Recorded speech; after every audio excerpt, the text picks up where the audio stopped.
The boys are back, and we're swaggering boisterously. Let's get it started, baby.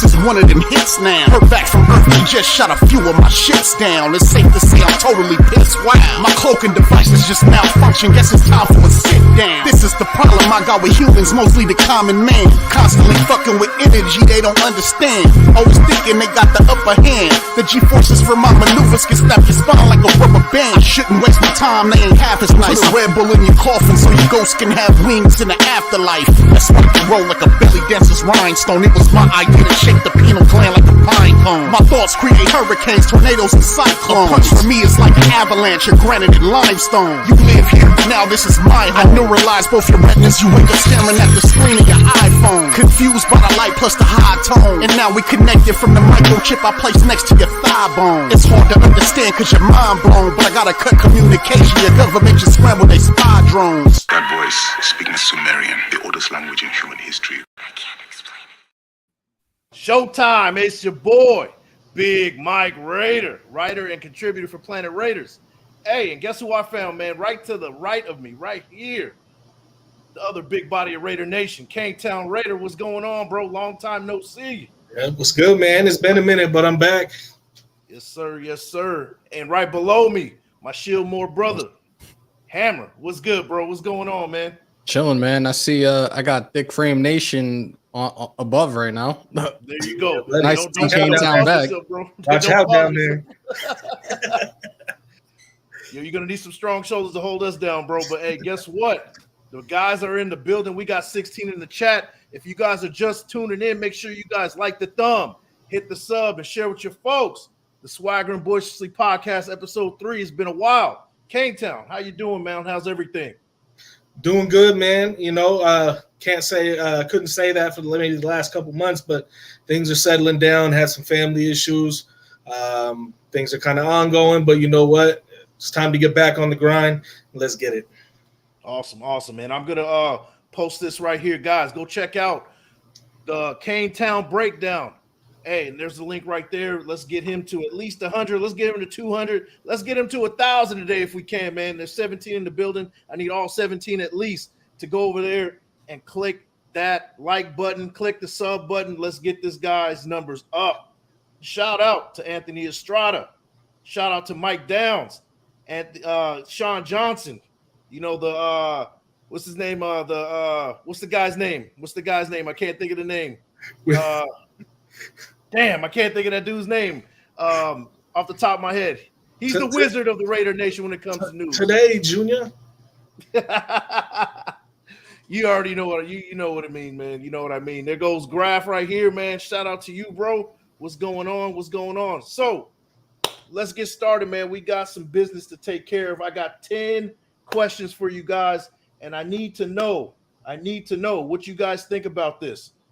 10 questions. We're going to try to do a debate style. We're going to go around the horn. I'll go KaneTown first, Hammer second, and then I'll give my take last. Guys, go. All right, the first question is going to be Josh Jacobs' contract, guys. Are you breaking the bank for Josh Jacobs? And what was the contract look like for Josh Jacobs? What do you guys think? I'm getting it figured out one way or another. I'm going to get him his contract. I'm not looking at nothing long-term. I don't think Josh plans on playing long-term. I think you hit him with something in the range of 2 to 3 years. I would cap what I'd be willing to pay at about 14. I hope we don't have to pay that much, but I say that's probably where my max would be at. If he wants more than that, man, you can't do it. Okay. Hammer, what you think, bro? What you think? You're muted, bro. Every time. No running back in the league is exceeding what Christian McCaffrey is making now. Like, he is going to be the last of the Mohegans with that contract. You're looking at 13 a mil on average at max. So I'm looking at a 3-year 40 or a 4-year $52 million at the most. That's it. I'm not going over that though. And that's an average 13 a year. So. Okay. So I'm going to It was Adam Schefter I was looking for, that name, for Sean Johnson, by the way. Okay. So, yeah, don't mind me. Don't mind me. But, as far as Jacobs' contract, $14 million, dude, that's a lot of money. I'm setting the wall at 13, man. I think 14 is a little too steep for these running backs these days. Now, I'll say that wasted talent. Shout out to my bro. He made a good point, man. The value for running backs in the league throughout, right, is they're not valuing as much as they used to in years past. But this defense, this offense is a little bit different than the rest of the league. Running back for us is a lot more valuable, as opposed to like the Chiefs or any other team like that who doesn't really value the running back. For me personally, I think 13 should be the wall, but I think that it should be, that's 13 million on average per year. But if you kind of front in that deal to where he's kind of getting a 14, 15 million almost on the front end, and then kind of going on the back end where he's getting a little bit less, because let's just be honest, I say he's got about 2 years anyway of his peak. And then at some point we're going to want to find a way out of the situation. So if we start off like maybe a 15 million 1 year and then lower that towards the end, maybe with some incentives, I'm okay with that. What do you guys think about that one? That would sound good to me. I think we definitely need to look at Jacobs a little different because of he playing with us. He's definitely got more value to us than he won. I think we won 2 games last year without Josh. Josh single-handedly willed us to victories. I don't think there's a lot of other running backs in the league who are out here willing teams to victory. That's why I'm willing to maybe push it to a 14, something average, 14 million a year average. But yeah, I mean, front load the contract. This would be the year to do it. We have some like $100 million in cap space after this season. Yeah, I think that would be a great idea. What you got, Hammer? I like your idea in regards to kind of front loading the contract, and maybe like one of the years he'll be like, maybe year 1 he'll get like maybe 15, 16 on that contract. But again, for them, it all has to make sense. We've been talking about this for the last couple of weeks in regards to where this contract's going. People have talked about Dalvin Cook and, what does he want? What is he asking for? I know he doesn't want $5 million a year. That's for damn sure. But at the same time, like, we talked about these guys that are currently under the franchise tag, and Tony Pollard of the Cowboys, Saquon Barkley of the Giants, and Josh Jacobs.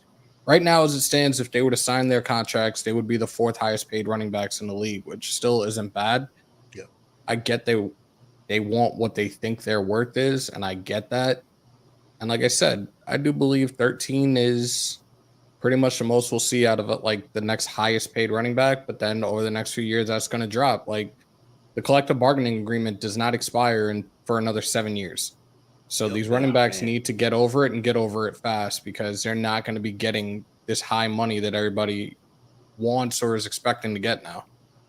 Yeah. And you make a good point with the running backs not getting the money they want. On the flip side, you got quarterbacks getting paid $40 million, and they're average at best. Daniel Jones, Geno Smith, those kind of guys, they're getting paid in a crazy amount of money, and they only show 1 year that they're like at least, a little slightly above average. And I think it's criminal at this point, man. These running backs, I pray for them, man. Pray for them, because 7 years is a long time to go to a collective bargaining agreement and get into that negotiating table and re-ink a type of deal to where they're getting a payday maybe in that 3rd year rather than the 5th year. Because a 5th year for a running back, it's pretty much you're on the back end of your prime on average. Like for a star running back, 5th year, they're trying to get rid of you. And I feel bad for a guy like Josh Jacobs, because I can see this team as cutthroat as Dave Ziegler and Josh McDaniels might be, coming from that Patriots lineage. They might just use him and abuse him, get that 1 good year out of him on a franchise deal, and then they'll be like, well, you're on the back end of your prime now. I'm going to let you walk now. We're going to roll with the next guy up, basically, type of deal. So I do feel for him, but I do want to acknowledge the chat. David Kellenberger, he says 3 years, $38 million, $25 million guaranteed on the 3rd year option. What you guys think about that one? That wouldn't be a horrible deal. I wouldn't have a problem with that at all. Yeah, it's not too. Yeah, I think it's Josh not- might have a problem with that. Right. Yeah. So everybody was talking about Josh Jacobs kind of he was kind of going after fans, saying that you don't know what's going on behind the scenes, pretty much, sit down and shut up, basically. What kind of money do you think he's asking for, to be honest with you? Is it the Raiders kind of like, is it the Raiders brass kind of like, yeah, we're not going to give you what you want? Or is it Josh Jacobs asking for a crazy amount of money? What your gut feeling? What do you think it is? Go ahead, Hammer. I think it's probably like the language in the contract right now, and Okay. also at the same time, like what we were just talking about, like what is he getting the first year? What is his signing bonus going to be? Like, I think that's where they're at the stalemate right now in regards to this, in regards to his negotiations. Yep. What you got, KaneTown? Yeah, I could definitely see it having a problem reaching an average number or like a peak number or when he gets paid the most. At this point, I'm hoping to God it's just small details like that, because if we're still at the beginning stages of this, it might be a problem. Yeah, I agree with you. David Bigelow makes a good point right here. Should have signed his 5th-year option. What do you guys think about that idea? In hindsight? At the time, no. He hadn't gone for 1,600 yards and carried us to victory single-handedly. I mean, he came off that helping us get to the playoffs. He was a real integral part of getting us into the playoffs in 22 or 21. But he was having injuries every year. I believe his yards per carry was like around 3.9 or 4. There's no way that anybody really thought he was going to come out and be the number 1 leading rusher in the league last year. And if you did, you should be putting your money on a lot of shit in Vegas. Well, I will say I can't speak for Hammer, but I know that Hammer's the biggest. He's the biggest representative. He'd be his agent if he could for Josh Jacobs, because I know he's been the biggest supporter of him. So I would like to hear your take on this one, man. What do you think about that? Look, these guys came in, and obviously Josh Jacobs is not one of their guys, and I get that. And they brought in a whole bunch of their former players, left and right, offensive, defensively. Brandon Bolden. It's really tough to say, because when we saw last year's draft and the running backs that were drafted, it was kind of like, and I said this openly, like the writing was on the wall. It looked like they were going to get through this season, and they had these running backs as the future faces of the backfield. But we see what Jacobs did this past season. 3 of his first 4 years in the league, he's rushed for over 1,000 yards. 2021, the last 5 games, he did carry the team on his back. Yeah. I don't see why this deal cannot get done. Yeah, it's tough, man. It's definitely tough. They're definitely in a situation where it's almost like they're kind of scared to commit 100% because of how fragile these running backs are sometimes, right? You give Josh Jacobs the money he wants. Next thing you know, he has a hamstring or an Achilles or a toe or something like that takes him out for a number of weeks. And then you're kind of stuck with a guy who can't stay upright and giving him a large amount of money for a number of years. So I can kind of see where they're coming from. But at the same time, Josh Jacobs has that resume to deserve the bag. And it really just comes down to, at the end of the day, these guys need to get paid a lot sooner than they're getting paid. Here's the next question. Zamir White, he's going to be the one getting paid, getting a larger volume of carries. Do you think that is going to be forced because of them wanting to kind of move on from Josh Jacobs and kind of go their program? Or do you think that Zamir White is truly one of those guys that has stepped up this offseason and is out to prove something? What is your gut feeling on that? We won't know until we see him actually in full pads in the preseason. Like we saw what he did or what he really didn't do in his rookie campaign.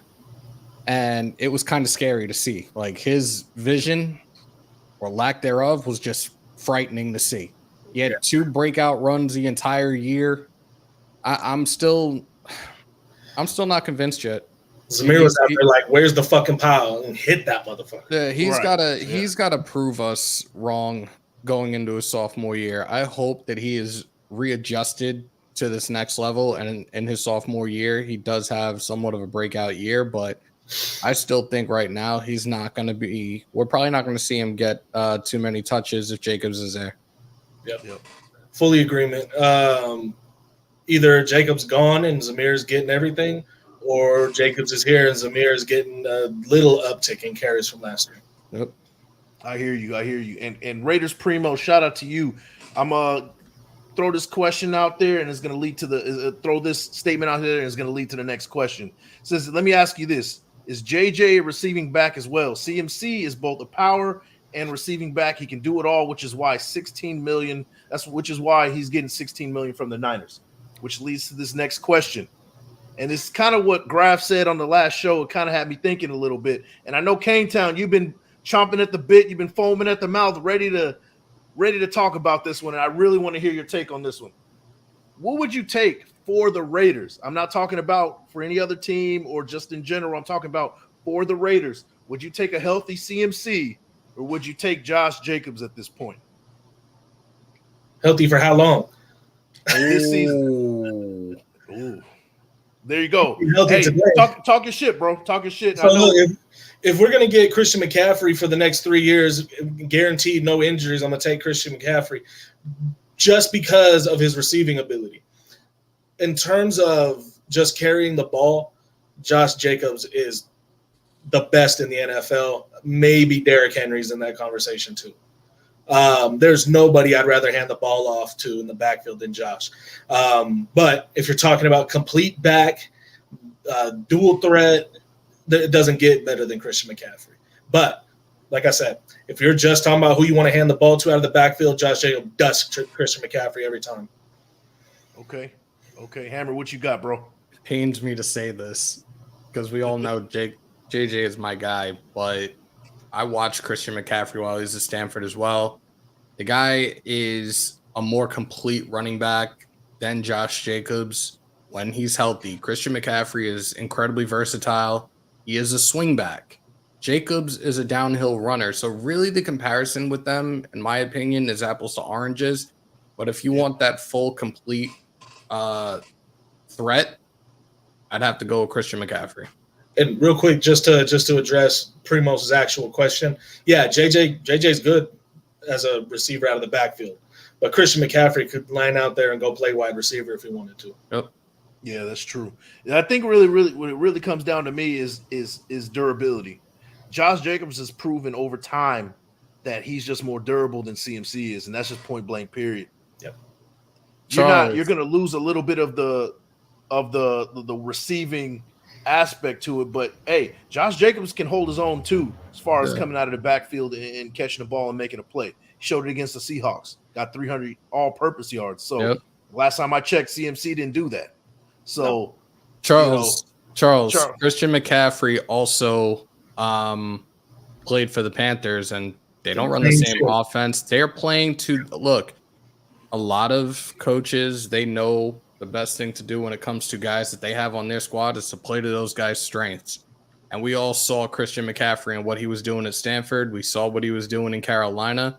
It's rolling right over to Kyle Shanahan's West Coast style offense. It just fits. So really can't do a comparison right there between our offense, the Niners offense. It doesn't matter. Wherever he goes, he does the same thing. Yep. That's the truth, man. You can't deny it. You can't deny it. But I do want to acknowledge the chat, man. Shout out to Van City. Shout out to Charles for the statement right there. Thank you for the support. Anthony Estrada's in the building. Guys, I got 57 in the chat. I need all you guys to go check out the KaneTown Raider Breakdown over on his channel. I put the link up. Go over there and check it out. Hit the subscribe button and let's get those numbers up for him. Guys, we're about 8 shy of 100, you guys. I'm going to start. We're going to get real consistent with this every week. Anybody that goes and does that, I greatly appreciate you. Big Mike, thank you for the shout out on that. Yeah, definitely, man. And make sure you guys like the thumb, hit the sub, and share with your folks. We are on the road now to 2K. And if I haven't said it yet to you guys. I appreciate all the support. We got over that 1K threshold. I need about 1,300 hours to get monetized. So run it on repeat, man. Watch the whole show, run it on repeat. Tell your folks to run it on repeat. Run it when you're sleeping. Go back to the beginning. Watch all the old shit over again. Yes. All the- It's just as good, man. It's just as good. Guys, here's the next question for you guys. I kind of want to hear your take on this one. Jimmy G, he would throw for over 4,000 yards and 25 plus touchdowns. What do you guys think about that idea? That's tough. Again, a lot of well, the big thing that worries me about this offense is a lot of our questions come down to durability. I will say yes to the 25 touchdowns. I will say no to the 4,000 yards. Okay. So what kind of number are you looking at for Jimmy G? What kind of yardage number are you looking at for him? Close. I'll say 37, 38. 37, 38. Okay. And this is assuming he plays all 17 games, I'm assuming, right? That's kind of where you're at with that one. I'm assuming he doesn't play all 17. That's why I'm saying I don't think he gets to 4,000. I think he'll play probably 13, 14 if we're lucky. 13, 14 games with this offense. I think he gets about 37, 38. Man, I disagree with you so much right now, bro. But well, it's okay. You can be wrong. All right, we'll see about that. Hammer, what you think, bro? My man. Looking at probably, want to say over 38, 50 touchdowns. I'm looking at probably 22, 23, and about 10, maybe 11 interceptions. That's how I'm looking at it. Completion percentage, you're probably going to see like around the ballpark of like 67 to 68%. Okay, I like that number. I'm gonna tell you both that you guys are wrong. I think that Jimmy G is going to have his career year this year. I think he's going to have the best year of his career. I think he's going to go for 4,100 yards, and I think he's going to throw for about 28 touchdowns this year. Hold on. Yes, Weren't you the one that was super pissed off about us getting Jimmy G? I don't care, bro. That's old news. Why you bringing up old shit, bro? Like we're talking about today. Listen, I think today. Oh man, bro. What I think today is that Jimmy G. You heard it here first. I thought Jimmy that was G. going a totally different direction. 17 games played, 4,100 yards, 28 touchdowns. I'm with Hammer with about the 68 to 69% completion percentage. He's going to have a breakout year, and this is going to be considered one of the best contracts in the NFL pound for pound because we're only paying this man $22.5 million per year, and David Ziegler and Josh McDaniels at the end of this is going to look like a damn genius. Mark it down. I say it right here, man. What do you think about that one, bro? You went there. You had to talk about Jimmy G, and you had to get in 69% completion percentage. You know that's how I had to do it, bro. Are we gonna consider that a prop bet for the season? Are prop you gonna bet? lock I'll put that it down, in? man. I'll lock it in, bro. Lock it in. I'm telling you that right now. Okay. I'm feeling dangerous today. I'm gonna have to look that shit up. I'm gonna have to look that up later and see what the odds are. Jimmy G goes down week 1. Mike is gonna get to pull Mike off the ledge. Oh yeah, bro. You'll hear a whole different Mike, a whole different big Mike at the end of the day if that happens, man. It'll be like, I knew this bum was blah blah. You'll hear it all day, bro. Go back and delete this live before he goes. I'll delete it, bro. It never happened. It never happened. All 57 in the chat, in the building. This never happened if Jimmy G goes down week 1 or early or anytime week 2, week 3. It never happened, man. But until that happens, lock it in. Man, before I get started again, prayers out to Van City. I saw his comment earlier. Sorry for your loss. I know you put one of your dogs down, man. We're praying for you. I know dogs are like, family to a lot of people, like their kids. It's a tough thing to lose a good friend and a companion. And prayers out to you, man. And I hope that this show is doing you a service, at least put a smile on your face, at least, man. Prayers out to you, bro. Positive Definitely. vibes, Fan City. Don't let Big Mike fool you, though. Big Mike hates dogs. What are you talking about? I got a dog outside, bro. I love dogs.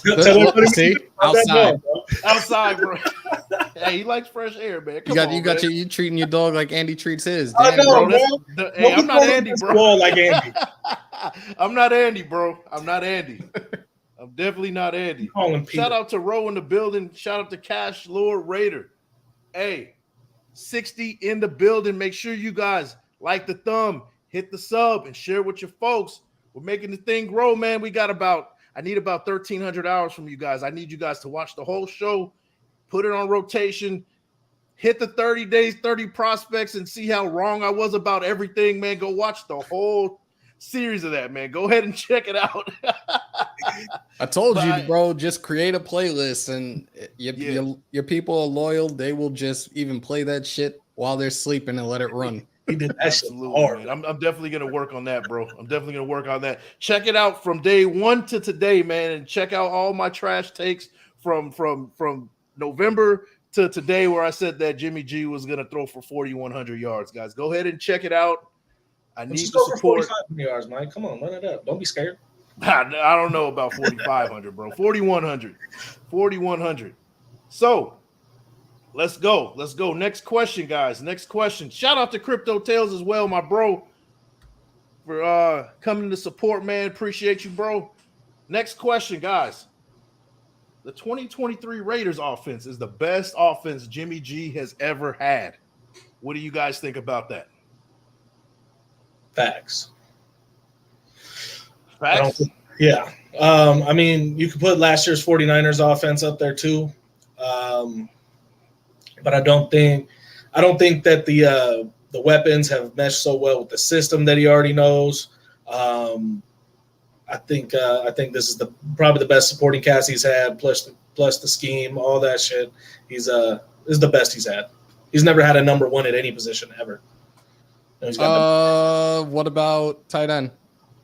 Kittle? When was Kittle the best tight end? Are you kidding me? When was he the best tight end? Oh man. Okay. Hammer, go ahead, man. I'm pretty sure Travis Kelce's been around the whole time. Oh Jesus, fuck Travis Kelce. I hate the Chiefs just as much as you, bro. But. I think so. One, because of the offensive line, but also the weapons that he has in regards to Tay, Jacoby Myers, onto Renfro if he's here, Michael Mayer, and I know we haven't seen anything out of him yet, but I think this is going to be a promising future cornerstone of this team. And then if Josh Jacobs is back, like he will have like the best offense he's ever played with. But at the same time, take into consideration, he has not been in this system for 6 years. He's got to reacclimate and readjust to this system. And I think he's going to do it, especially with Brian Hoyer there. I agree. The offense is Brian Hoyer. Look, Hoyer, I think is crazy. Hoyer is going to be that quarterback whisperer for both Garoppolo and Aiden O'Connell. Aiden O'Connell will learn the system, and Jimmy G will just reacclimate and just refamiliarize himself with this scheme, and I think he'll be fine. Yeah, I agree with you. I will say this about Kittle. Kittle has shown flashes of being that top dude, that top tight end in the league, but he's also one of those guys that can't stay upright as well. He's always injured. And I think that Jimmy G, from top to bottom, he has a number one receiver in the league. You can't really sleep on Jacoby Myers either. Jacoby Myers is highly underrated, right? Hunter Renfro, if we can get him, cooking, get him going, he could be the best slot receiver in the league. We've seen it before, right? Michael Mayer, if he is who people are saying he's going to be, we got us a top 5 tight end this year, period, right? Running back, Josh Jacobs, we know what he can do. The offensive line is fringe top 10. They're bringing everybody back. If they can get that right side situated, we got us a top 10 offensive line. I don't think that Jimmy G has ever had these kind of weapons at his fingertips, and that says a lot. Shout out to Wasted in the building, my boy. sir. I love that sound, bro. I love that sound, man. But here What it up, is, bro? man. I think that Jimmy G, and that just solidifies my take on Jimmy G. These pieces around him, man, he can get the job done if he can stay healthy. And I think the short 3-step drops, getting rid of that ball, the offensive line is going to keep him upright. Going to hand the ball off to Jacobs. Got Zamir White in relief to kind of give Josh Jacobs that rest.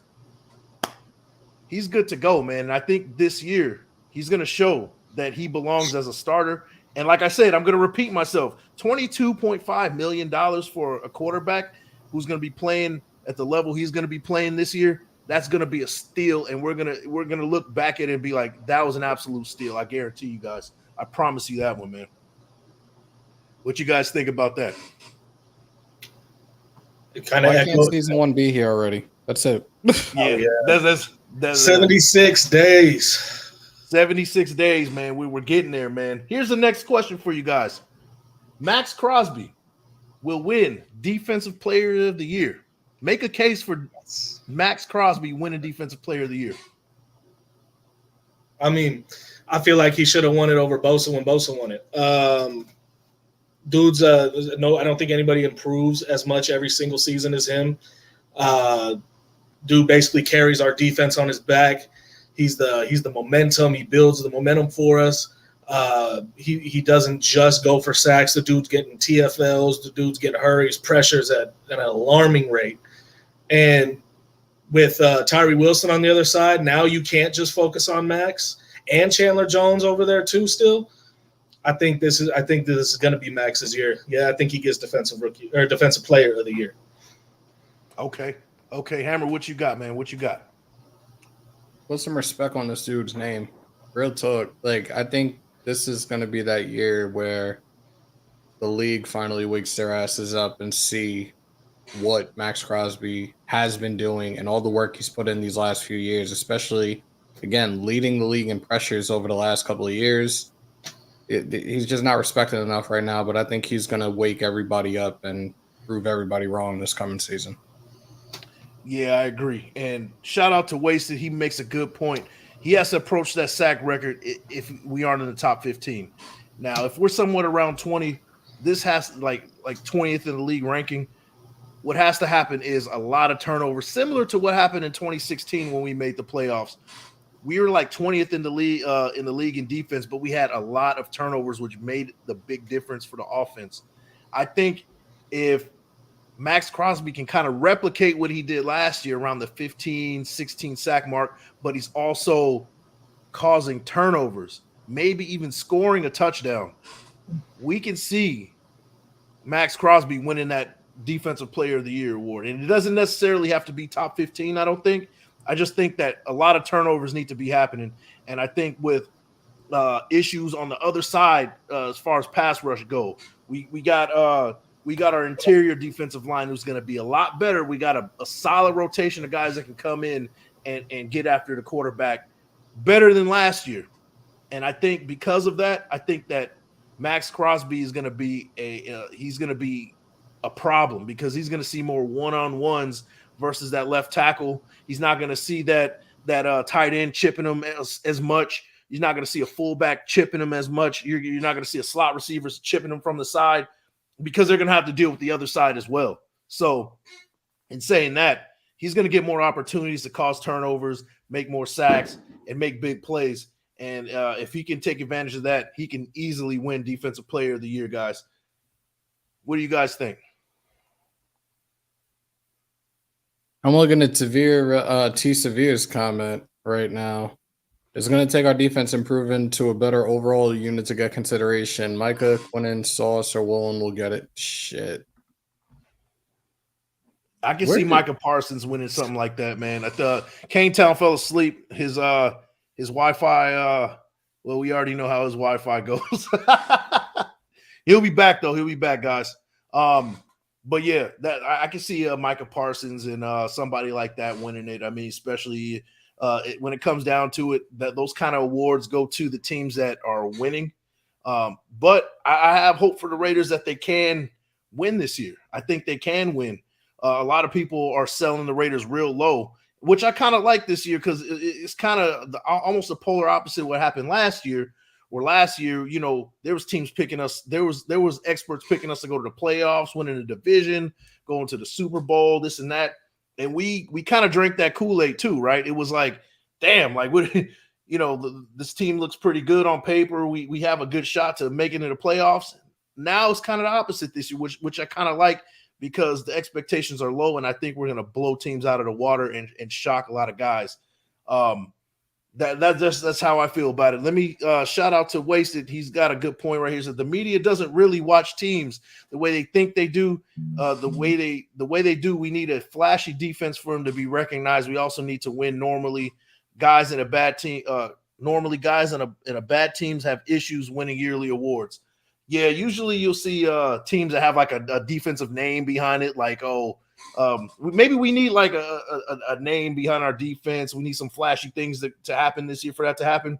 But if we can have like 20, like if he can get near that 20 sack mark, it's undeniable.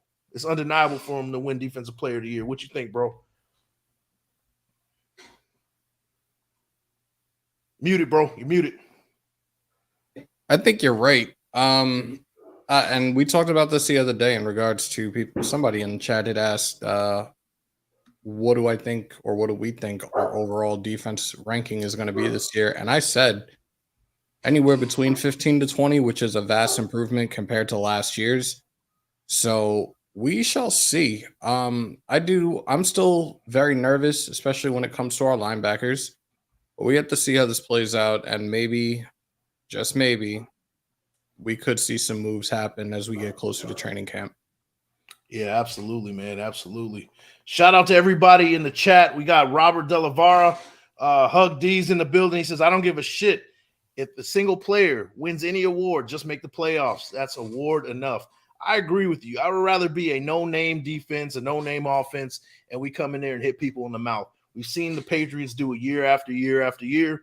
And if we're doing the Patriot way like people say we're doing, right, I'm all for it, man. I'm all for it. I'd rather be that no-name team that comes in and knocks people in the mouth come December and January. I would rather have that than have the accolades, man.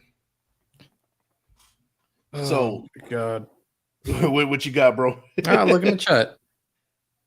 Let me see. I'm on your channel, so I'm going to be respectful.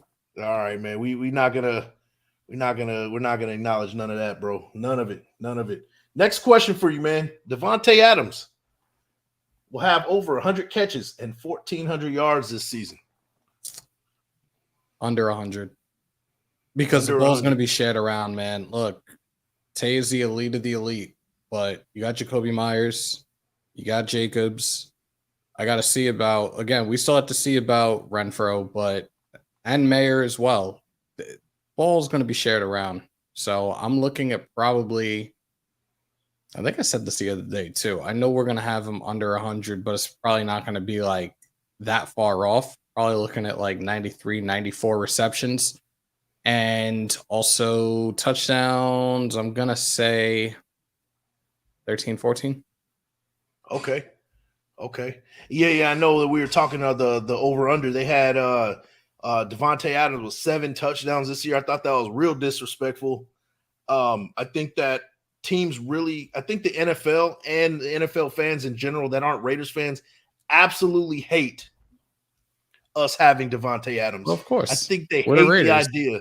Yeah, they hate that the best receiver in the league is on the Raiders, and because of that, they don't want to see Devontae Adams succeed. And I think even ESPN is kind of drinking that Kool-Aid as well, to where the projected stats for him, they're only giving him 7 touchdowns. He hasn't had single-digit touchdowns since 2019. Yep. And that was a shortened season where he was injured. Like, dude, like I don't know where they I don't know what the hate is. I don't know why. I don't know why it's run so deep, but it's ridiculous. I think that Devontae Adams will get that 100 catches mark. I think he will get over 1,400 yards, and I got him at 10 plus touchdowns, maybe even 11. I really think that he's gonna really shut some guys up. And the same thing with Jimmy G. I mean, I think they have a lot to prove on offense. everybody has a lot to prove this year. And I think it's a chip on their shoulder from top to bottom. Max Crosby has the chip. Devontae Adams has the chip because he's hearing all this stuff coming from the outside about him being a Raider. And they want him so bad to be having a rift with front office and requesting a trade and things like that because they want to see us fail. That's what I really see. They want to see us not be that elite team on offense. They don't want to see it, even though we're the best kept secret in the NFL right now. Is believe it or not, like I think the only like media outlet that's saying that we're going to be any good on offense is PFF. Like everybody else outside of that is like, no, they're going to be at the bottom of the basement. They're going to be picking top. You know five. What?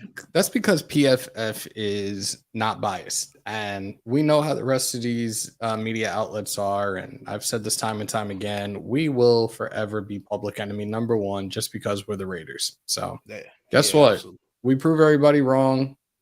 It's another laugh. Hi haters, bye haters, fuck the haters. That's it. Right. At the end of the day, that's all what it's about. Hey, Wasted, bro. If you want to come on, man, I know I put the link in the group. So, man, if you're free, man, come and check us out. Shout out to GA Patriot. Salute. Thanks for coming in, man. We got 79 in the building. Make sure you guys like the thumb, hit the sub, and share with your folks. Also, shout out to Miss K all day. That's my mom, guys. She's a Chiefs fan. Show her some love, guys. T Severe. Let's check him out. He always got good takes, man. I'm going to check him out. He says he's gone for 100 for over 4 of the past 5 years, and that 19th season is the only year he didn't. He was targeted more last year, but had less receptions than the prior year, partly due to mediocre quarterback play. Yeah.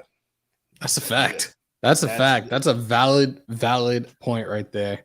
Valid point, man. T Severe, always with the haymakers, man. Shout out to you. So, next question. We lost KaneTown. I don't know what happened to him, man. I'm going to say that we had a debate that we were going to do. He's officially lost in the sauce. Have a good night. I don't think we're going to be seeing him again. I don't know what happened to his Wi-Fi, man, but, this is common for KaneTown Raider. Good old Wi-Fi, right? I think he lives in, like, the middle of nowhere, so I don't know what's going on with him. That laugh, bro. That laugh kills me every time. Shout out to Afakasi Raider for popping up. Nation's finest as well. Aussie. Next question, bro. PFF projects the Raiders to have a top 5 receiving core and a running back / receiving combo in the top 5. Do you buy or sell that?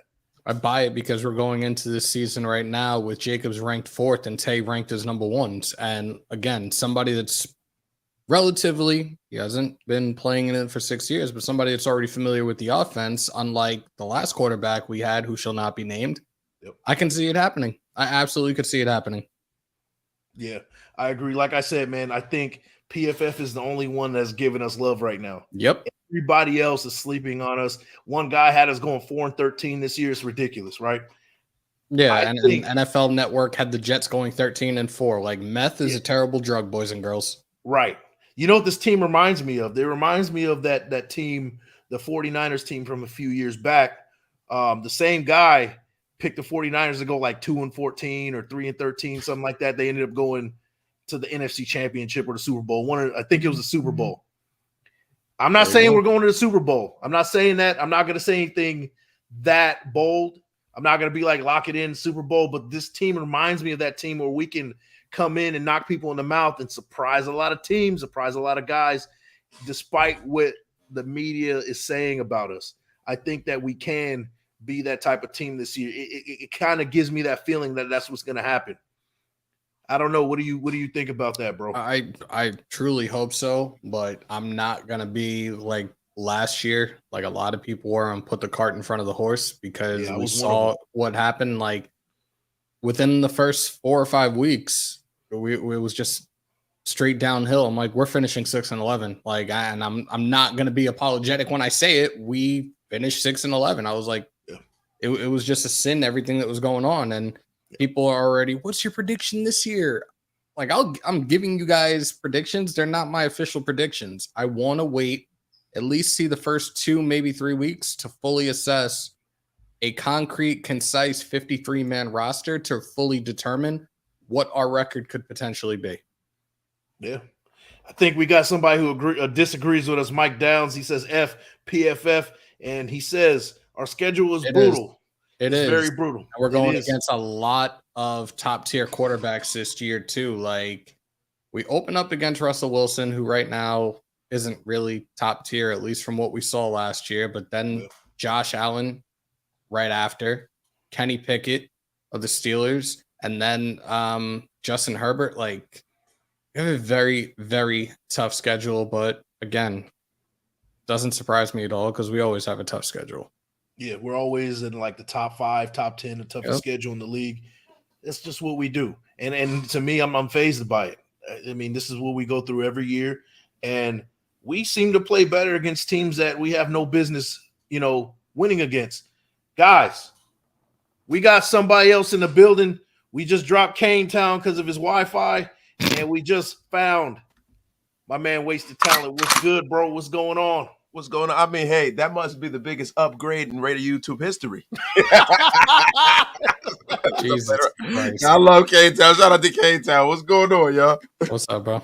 Man, we're just doing I got like 10 questions. We're like number 7 right now. We're going through like kind of going around the horn, like a kind of a take. Like, what do you think about these questions? And the latest question I got is PFF projecting the Raiders to have a top 5 receiving core and a top 5 running back and receiver combo. What do you think about that? I think this is the first time PFF's been right in like 4 years.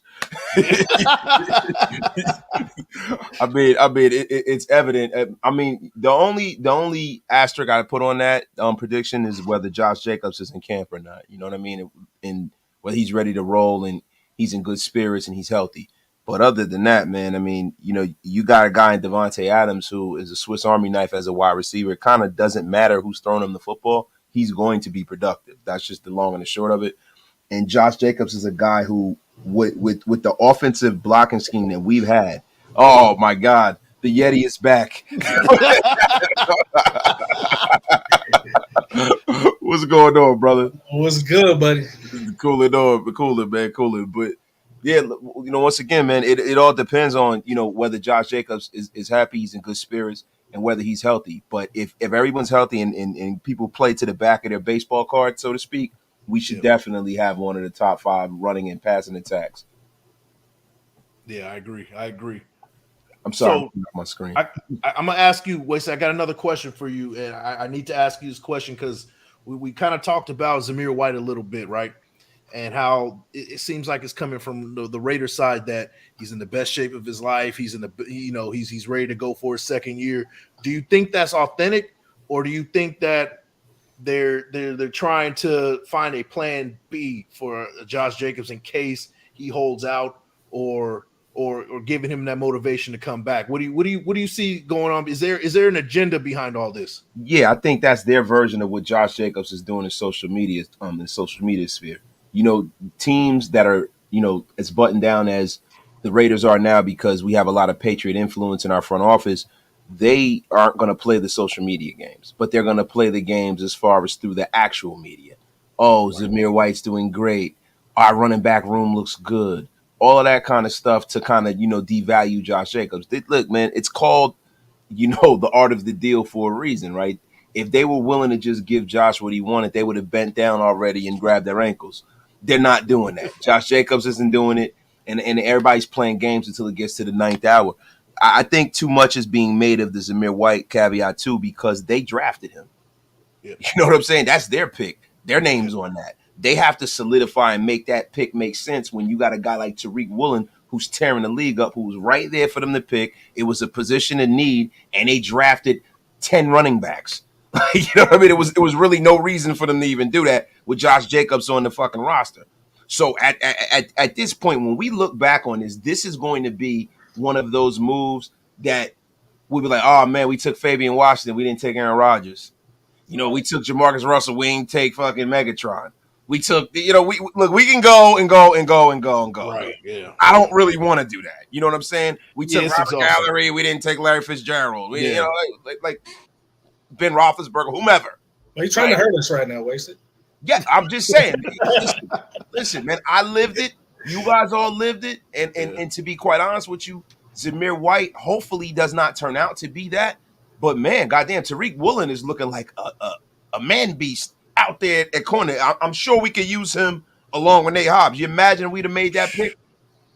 Man. So it's crazy, man. Unbelievable. It's crazy. KaneTown, you missed a couple of questions, man. I got one. We were talking about the Raiders having a top 5 receiving core and a wide receiver / running back combo top 5 in the league. What do you think about that? Do you buy or sell that, bro? I think we definitely have a top 5 wide receiver core. We got everything you could ask for. We got the all around guy, the Devontae Adams. We got the short route good slot guy, Jacoby Myers. We got the deep threat and Tucker. Hopefully he develops well. We got the pass catching and blocking all around good tight end and Mayer. I mean, if you don't really count him as a wide receiver core, but pass catcher. Running back, running game, I don't know. In terms of one running back, sure. Yeah, absolutely. We got a top 3. But do we got another guy behind him who can kind of carry the load also to get us into that top 5 overall running game? I don't know about that. Maybe somewhere between 5 and 10. But potentially, yeah. Okay. Shout out to All Day Raiders. He says, "What up, fellas? Bold take. We went into division this year." Yeah, I said it. We're taking the division while talking heads have already pooped on us and placed us in the cellar. Bro. Poop is a funny word to me. Yeah, poop. He said poop. Bro, look, I'm gonna be honest with you. I don't mean to rain on our parade. Yeah. Look, we know that the quickest, the shortest distance between 2 points is a straight line, right? We know this. Problem is with that straight line, there's a man named Patrick Mahomes that stands in the way of that. Yeah. Now, I don't mean to be pessimistic, and I don't mean to bloviate about Kermit Mahomes, but let's just be for real here, yo.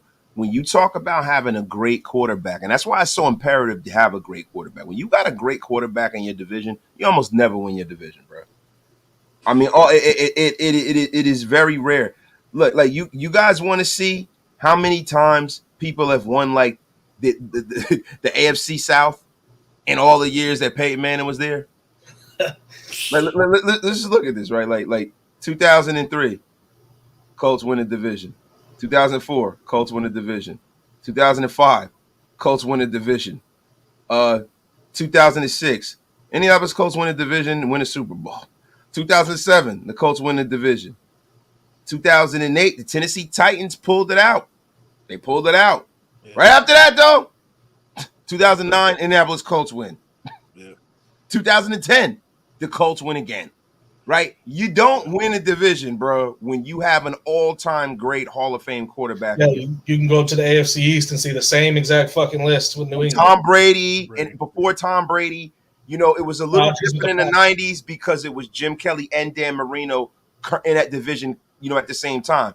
But it does have, bro, we go to NFC West with Joe Montana and Steve Young were in the NFC West. They beat the Rams like 22 straight times. Yeah.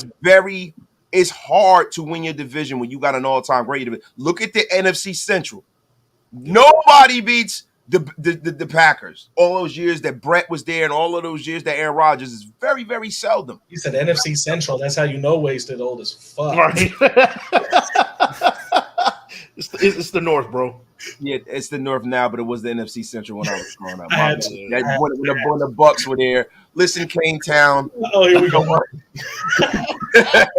Listen, KaneTown. I know that you went back into your cave and went and got your analog Wi-Fi corrected right now. Don't come in with your nonsense right now. The whole laptop died, all right? It was the whole laptop. This guy went and got his soup can Wi-Fi. I got tinfoil antennas right here, bro. Tinfoil antennas. Man. But you know what? What's crazy is that we're in the middle of that right now because even before Patrick Mahomes was here, the Chiefs were still winning the division. Look at the last 10 years. It's been, Chiefs, you sprinkle in the Broncos, but it's really been Chiefs for the most part. The sad part is, you're right. We got to deal with this for how long that contract is. But I will say this for some hope, right? Every year there's like that 1 year where there's a team that kind of sneaks in there that one time and takes it. It's not us. Well, why It's not us? Why not us, bro? That's what I'm saying. And I feel that way, but the thing is, winning the division is not the test of whether we will win the Super Bowl. We can win the Super Bowl. We got to get to the playoffs, and we have to have a defense that can nullify Patrick Mahomes. We also need to pray. Let's pray that Andy Reid chokes on a hamburger. No, we got to pray that Andy Reid gets sick of coaching and retires. He's been coaching a long fucking time. People forget about how long he was with the Eagles. People forget about how long he was an assistant for the Packers, and people just forget, and for the Eagles as well. You know what I mean? People forget about that. So let's just hope that, Andy Reid hangs it up. He kind of gets sick of it, and we break up that great quarterback, great head coach combination, because that's normally the true test, right? The great head coach and great quarterback thing. So maybe if we get a situation where we lose Andy Reid and then they get a Mike Martz kind of a situation with a coach that has a great quarterback that isn't so great, maybe we can start beating them up a little bit. Enter Josh McDaniels and Aiden O'Connell. That's right. Aiden High Stakes O'Connell, baby. New legend. Officer Farva himself. That's right. There you go. Rose says, wasted his soul. G, with the history, I learn new things all the time. Yeah, same thing here. You're the NFL and hip hop extraordinaire historian, man. You're like an encyclopedia with all that stuff. He also has some war stories. Just tell us about any of them, bro. Yeah, man. I learned from about the Great Depression from Wasted. Bro. He sit you down, sit in the rocking chair and shit. Yeah, bro. Yeah. You the wise man, bro. Well, I appreciate that, KaneTown. And if you learned anything from the Great Depression, they only ate one time a day. Hey. Bang zoom hammer. But we see you're still hanging out in those times, You're looking about $120, $130 right now. Bang zoom. Oh my god, bro. Oh shit, man. Hey, shout out to the 69 in the building. Giggity. Can I get some Jimmy G? Come on, Hammer, how you miss that? Yo, Hammer, what are you doing? How do we not Jimmy Hub? Bro, it says 69 viewers in the chat. It's not even funny. It's so Don't even do it, Hammer. Oh, stupid.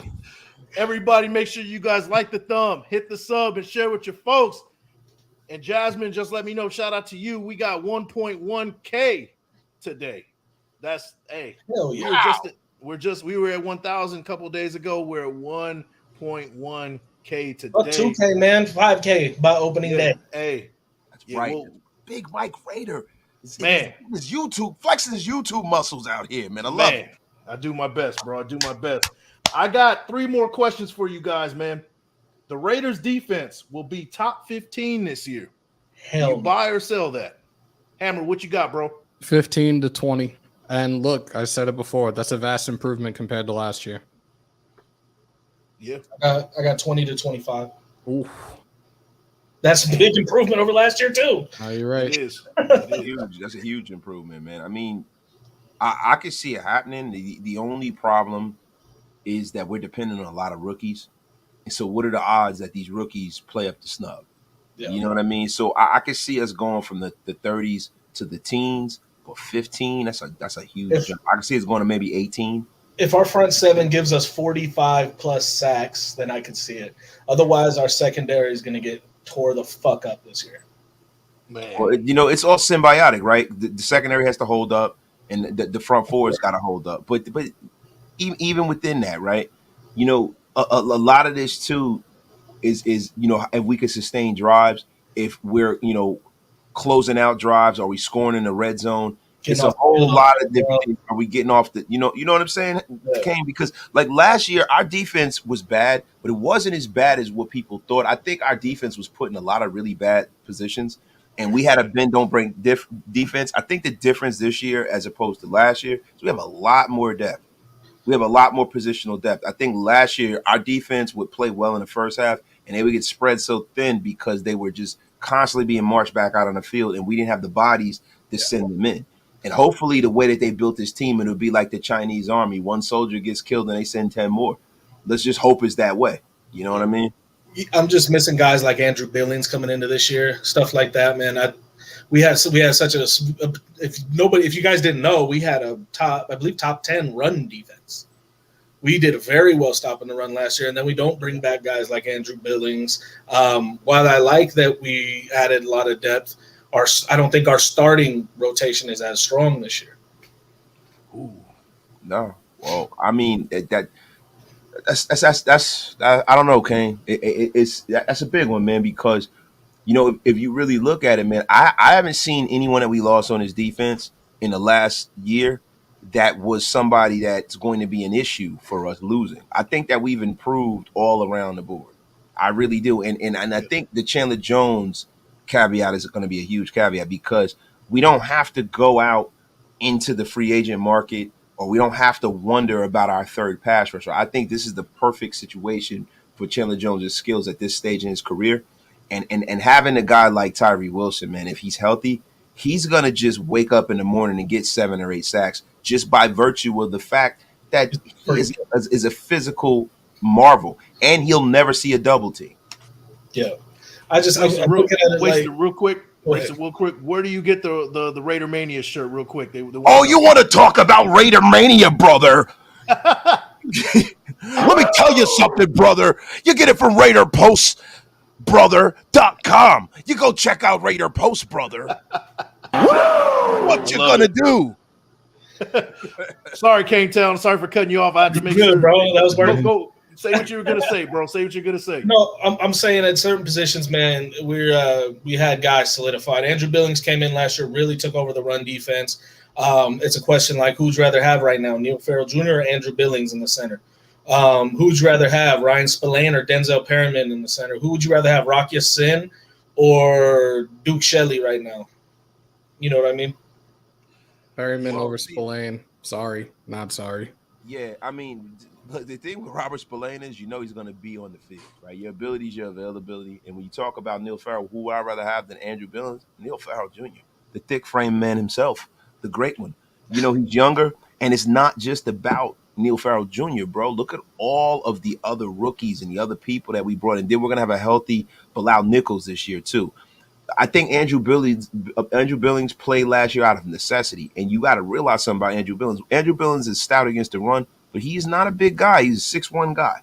So we have some big guys who can get up the field, can rush the passer, and I think you're going to see Byron Young, bro, is going to be a guy that's going to be a force to be reckoned with in his defense, especially playing next to Max Crosby, bro. I think he's one of the two biggest question marks on our in our draft is Byron Young.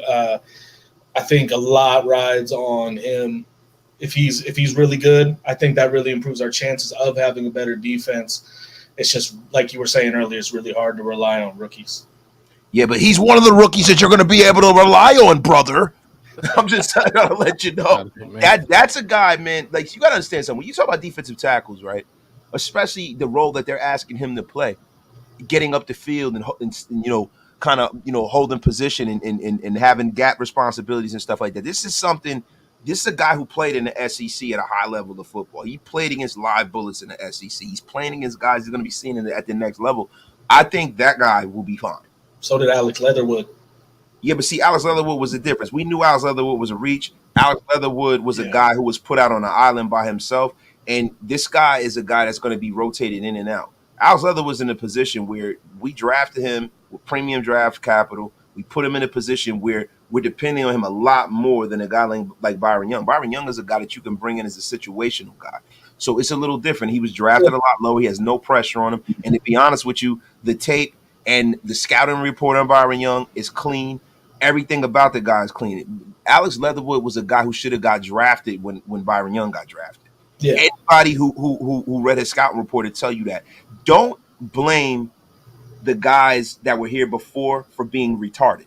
You know what I'm saying? Like that's the thing. Like not don't blame them, but blame them for being retarded. Don't blame them. You're not monetized yet, Big Mike. Oh, bro, it's all good, bro.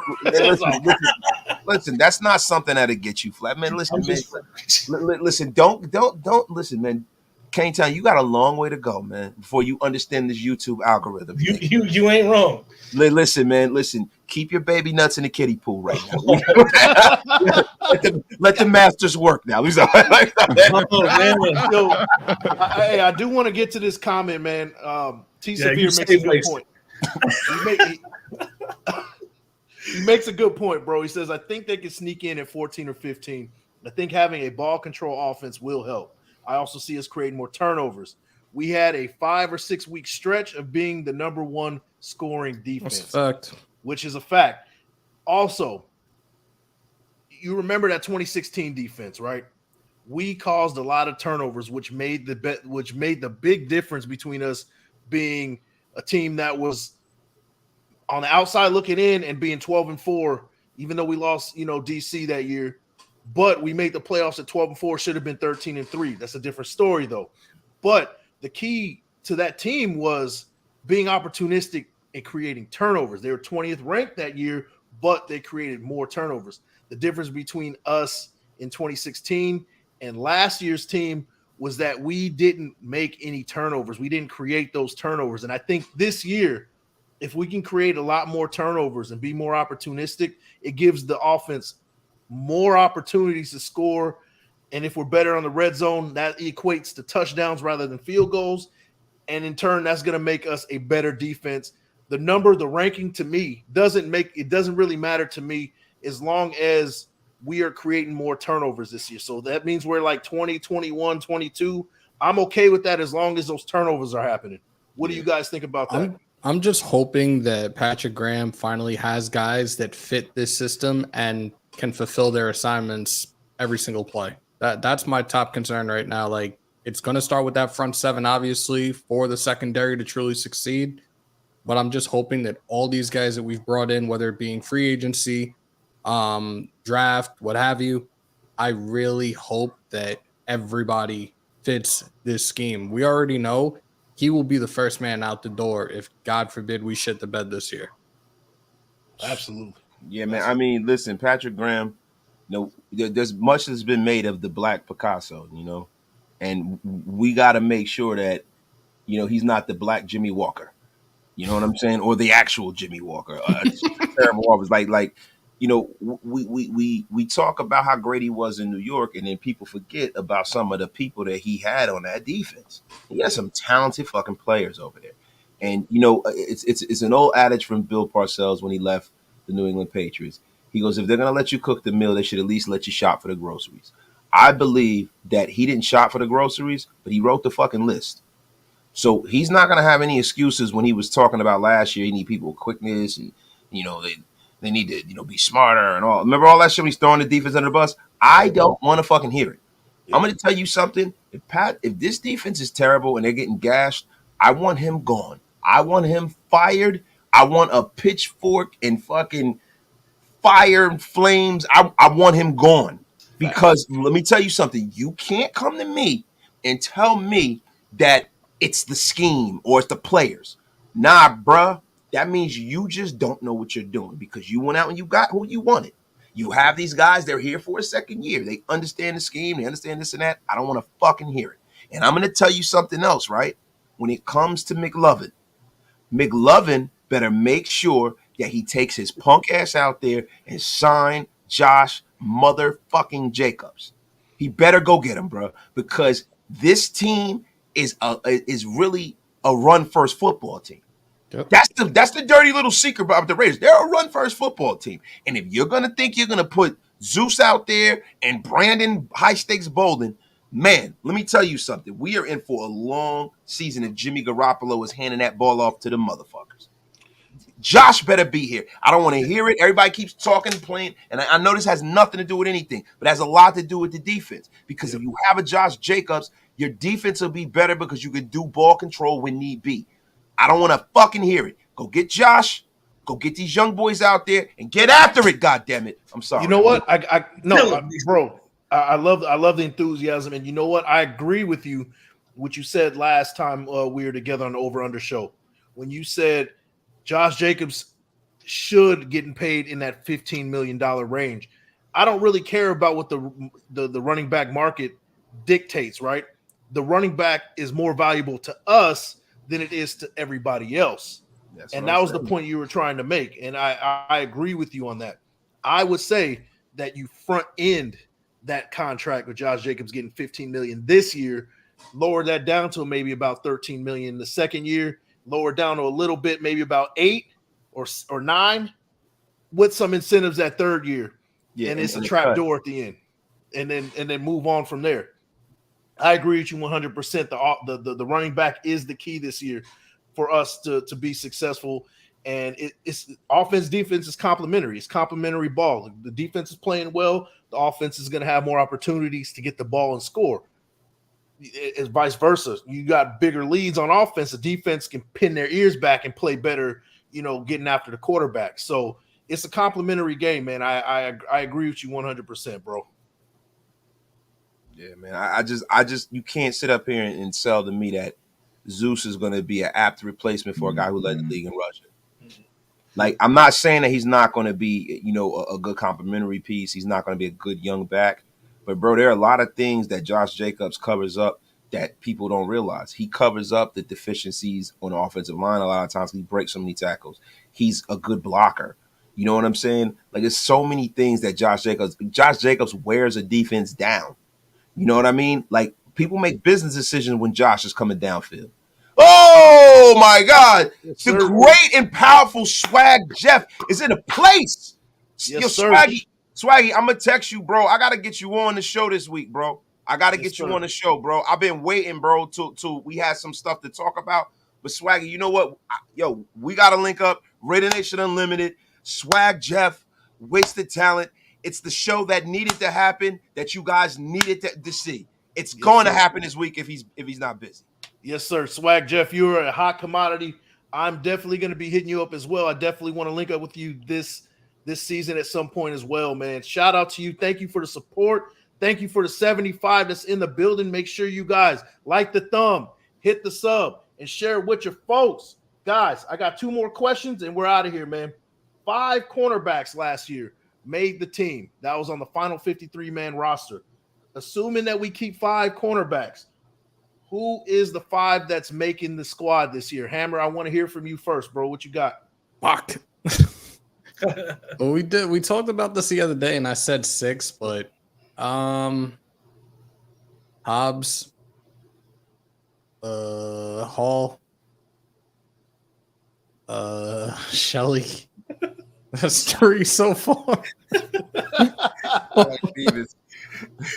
Marcus Peters, and I'm joking. I respect you for trying to do this without looking, bro, because I'm over here.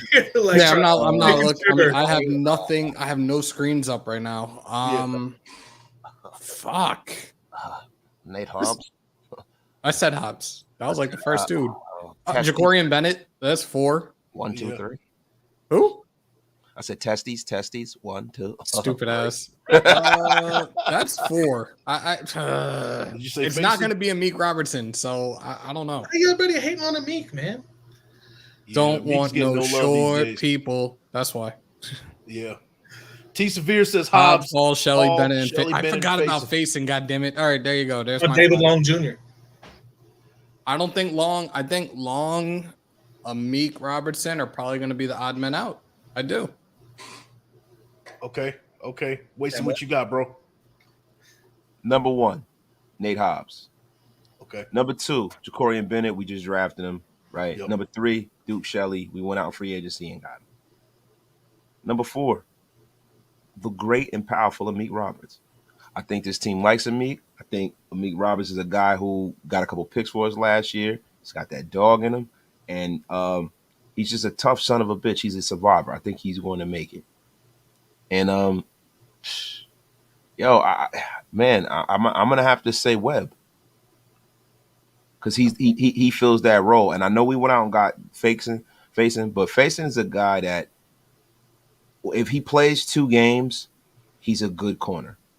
But if he plays all season, he's going to get exposed. And I think that he's a guy who survives a lot better in a Gus Bradley type of scheme as opposed to a Patrick Graham kind of scheme. I think he's going to be the one mistake that they made. I don't like mostly when you got guys in free agency, not every guy in free agency normally makes a roster. these guys they do pretty well with the guys that they pick up at free agency. They're not like John Gruden. When John Gruden goes and signs all these guys, he fucking cuts 5 of them and shit like that. But I think he's going to be the guy that gets cut that they sign at free agency, even though they paid him what they did. Yes, sir. KaneTown, what you got, bro? Literally exactly the same as Wasted. Yeah. Yep. You know what? I'm assuming that I think they're gonna keep 6 because they had 5 linebackers last year. I don't see 5 making it this year. That's a whole different story. The 6th one is Marcus Peters, bro. The 6th one will be Marcus Peters if Marcus Peters is on board. But I will say that it's going to be tough if we do keep 5 and we do sign Marcus Peters because somebody very good is going to be given the can. Robertson. And it's going to be a Meek. It's going to be a Meek in that kind of situation if we only keep 5.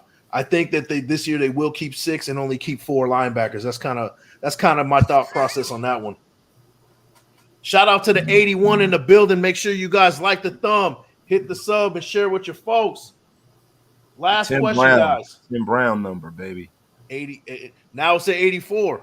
Now it's 84. Now it's the Antonio Brown number, so that's not good. We need let's get some more in there, man. At least to like 87. Let's get to 87 at least, man. You got Michael Mayer. Yeah, exactly, bro.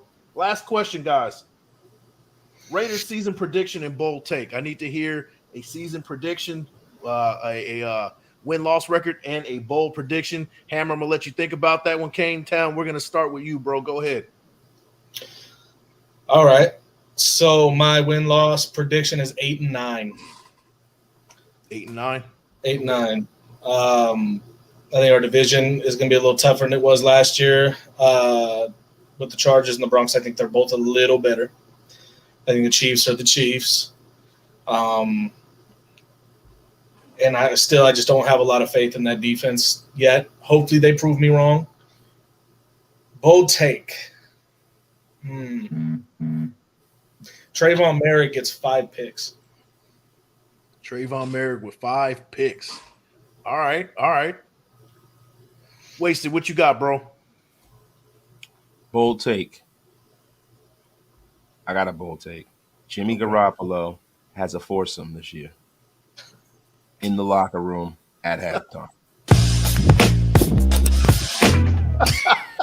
And release. No, but in all seriousness, man, I would be lying if I had a bold take as far as record wise. Dude, the only thing I can say is that that Tyree Wilson gets about 8 sacks this year. Okay. I don't know how bold that is, but Tyree Wilson will, because I think that Max gets so many pressures. He has a guy that's athletically, just ready to receive that pressure on the other side of the field. So Tyree Wilson, bro. Alphakasi's bugging in the comments. 20-0. 20-0, guys. 20-0. That's Hammer, what you got, bro? That's his bold prediction. Yep, 20-0. Very much. I hate giving record predictions right now. I know. That's why I left you last, bro. 9-8. We're gonna split our division rivals. Bold take. Jacobs repeats as league leading rusher. Ooh, okay. So I will say this, guys. I got the Raiders going 9-8. Bold take, and I think this is throughout the AFC West. I think that the Chiefs are going to have that step backwards like we thought they were going to have last year. You know how, remember last year they were like, oh, they don't have Tyreek Hill, so they're going to be struggling a little bit on offense. Turned out to not be the case. I think that this year we will see a little bit of struggle coming from that offense this year. I think the Chiefs will be like 10-7. It wouldn't surprise me to see actually the Chargers jump over them this year if they can stay healthy. It's one of those kind of deals, I think. But I think when it's all said and done, we're going to be in the mix for that wild card spot, and it wouldn't surprise me to see all 4 teams in the AFC West make the playoffs. That's kind of my bold prediction. That is a bold prediction. I think this season, this is going to be what we were supposed to see last year, where we were looking at, especially with all the moves we made during the offseason, that the AFC West was going to be historically like the most competitive division in the league. I think this might be the year that we really see it, though. Yeah. You know the problem with that, man? I think the NFC is so bad and it's so weak that, like, I don't know, man. You know what I mean? Hopefully we can fatten up on some NFC teams. But the NFC is going to be look. The AFC, most of the talent at quarterback and NFL is in the AFC. It's going to be a tough fucking road in the AFC, man. It's like the Hunger Games in the AFC. I mean, you got the Burrows, you got the Mahomes, the Allens of the world. All of these guys, the Herberts of the world, these guys are all in the AFC. And if you look on the NFC side, you know, you got fucking Jalen Hurts. I mean, Lamar Jackson is in the AFC. Like, all these guys are in the AFC. You also got to take into consideration with the AFC now, regardless of how old he is, Aaron Rodgers. And that's another guy that the balance of power has shifted. Russell Wilson was a guy who was historically in the NFC. Now he's in the AFC as well. Yep. All of the talent is here. Fuck shit. Down in Jacksonville, Sunshine, Trevor Lawrence, he's down there. Yeah, All of these Sunshine Ronnie Bass is down there. It's going to be a problem in the AFC, bro. That's the thing people are not realizing here, bro. It's going to be a tough road to hoe, bro. And then you got some young talent coming in, like Anthony Richardson. Road to hoe, right? I know. No. I saw what GA said. But yo, at the end of the day, right, guys, when you talk about records and stuff like that, it's just going to be hard because we got to see like injuries, things like that. Like maybe this is the year where somebody will slam Patrick Mahomes on his face like the jabroni he is and break his face and put him out for a couple games or something. I feel real happy there for a second, man. Calm down. Yeah, I know, right? Like he's such a effing jabroni. Him and his brother and that bird beak he calls a nose. I just can't wait till somebody comes and just T-bone slams him on his face. Hopefully it's us that do it too. Max and Tyree with the man, for that ring around the rosy shit. Yeah. I want somebody to hit him after the play just for that ring around the rosy shit. I want them to sign like just somebody that they don't even care about. Vontez Burfict, bring him in for a play. Yeah, yes, bring Tez back, baby. One game contract. Somebody come and give him the Steiner recliner or something. Hit him with that water boy running drop kick. Captain Insano shows no mercy. Do that Steiner math on him like 130% or something like that. Yeah. Do the Steiner math.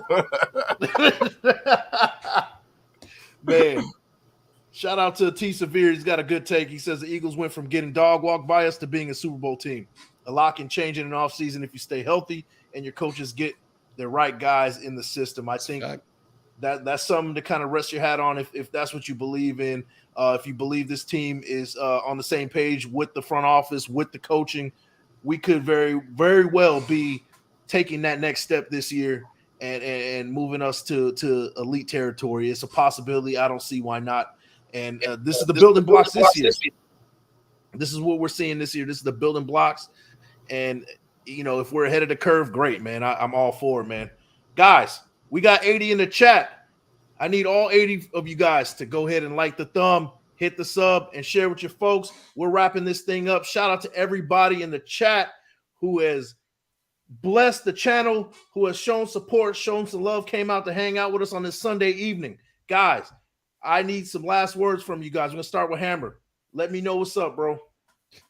We're gonna try to do a little test run of Raider Roulette at some point this week. Okay. And then that'll be rolling out soon. And then we got a lot in store for you for the season. I'm leaving it at that, not giving anything else away. So stay tuned.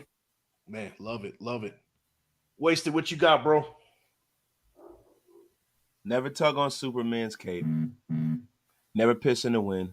And never play cards with the name of a city, and everything else is cream cheese, everybody. That's the wasted word of the day. Never tug on Superman's cape, never piss in the wind, and never depend on KaneTown Raiders Wi-Fi to hold up during the whole show. You guys have a fucking terrific night. I had to get out of my bed because my wife was watching the BET Awards, and I said, what is this abomination of an award show?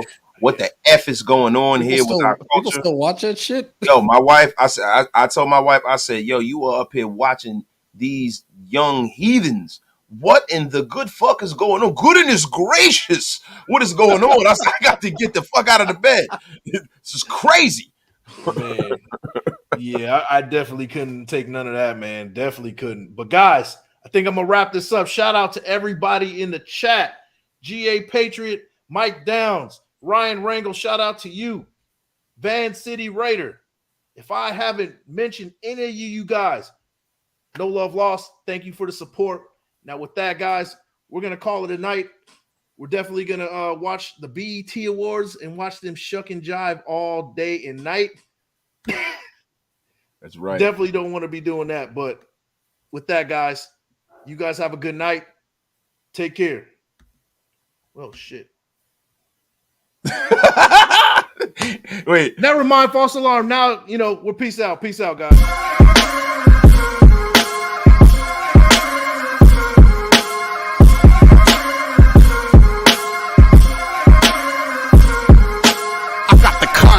This is one of them hits now. Heard back from Earth, we just shot a few of my shits down. It's safe to say I'm totally pissed. Wow, my cloaking device is just malfunction. Guess it's time for a sit down. This is the problem I got with humans, mostly the common man. Constantly fucking with energy they don't understand. Always thinking they got the upper hand. The G-forces for my maneuvers can snap your spine like a rubber band. I shouldn't waste my time, they ain't half as nice. Put a Red Bull in your coffin so your ghost can have wings in the afterlife. Let's rock and roll like a belly dancer's rhinestone. It was my idea to shake the pineal gland like a pine cone. My thoughts create hurricanes, tornadoes, and cyclones. A punch for me is like an avalanche of granite and limestone. You live here, now this is my home. I neuralize both your retinas, you wake up staring at the screen of your iPhone. Confused by the light plus the high tone. And now we connected from the microchip I placed next to your thigh bone. It's hard to understand cause you're mind blown, but I gotta cut communication. Your government just scrambled they spy drones. That voice speaking Sumerian, the oldest language in human history. I can't